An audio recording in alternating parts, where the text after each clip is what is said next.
Kailangan niya talaga. Nung nadala niyo dito si Heaven sa Czech Republic, ano-ano yung mga ah, gagasusin? Kung halimbawa, may ibang Pinoy na gustong kuhanin yung mga anak nila, ano yung kailangan nila? Acknowledge check insurance, ano yung mga kailangan nilang paghandaan, magastos?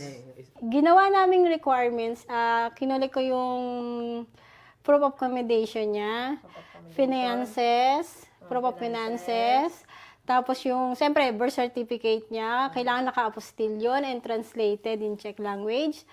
Tapos yung 2 pieces ng photo niya, kailangan size of, Europe size ng photo.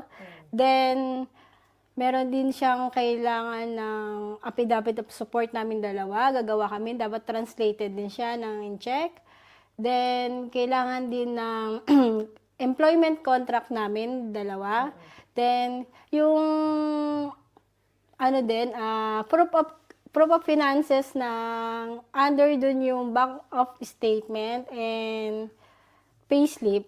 Kumbaga, yung payslip na yon kailangan within 6 months, ma-provide mo yun na meron kayong ganitong amount or salary na kailangan pasok dun sa qualification for family reunification.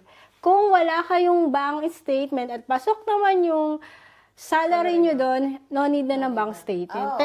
Pero, ako nun kasi gusto ko makasigurado na, yun nga, ma-approve siya or kasi nga hindi kami sigurado dun sa kung magkano talaga yung kailangan ng embassy So, ginawa ko, nag-savings ako ng 115,000 kurun para sa savings ni Heaven.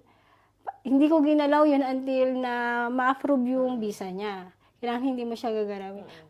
Tapos, after nun, pag na-approve na siya, so, hihingaan ka na ng embassy ng insurance.